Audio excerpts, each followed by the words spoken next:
Welcome to Penrose Learning, where we make understanding easy. You start by confirming UEFI and backing up Fortnite saves. This prevents data loss. Next, disable fast startup so Windows shuts down fully and verify TPM2. 0 exists because secure boot relies on platform keys. Then open system information and note BIOS mode, UEFI. Make a restore point now. It lets you revert if keys conflict. Finally, download the latest graphics drivers and Epic Games launcher updates, so compatibility issues are minimized once secure boot is enabled. You reboot into UEFI firmware using F2 or Del and navigate to boot or security sections. Set boot mode to UEFI first, then enable secure boot.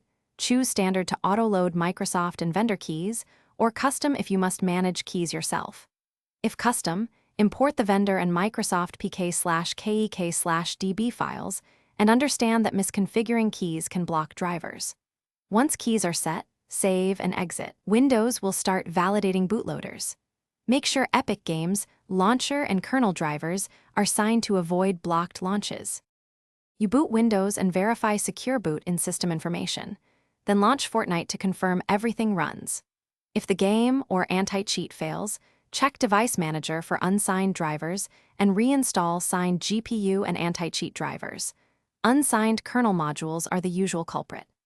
If you still cannot boot, immediately enter UEFI and either disable secure boot or restore previous keys you saved. That recovers access without reinstalling Windows.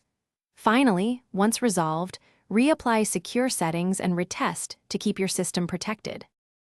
Thanks for watching. If this was helpful, leave a like and consider subscribing. See you next time.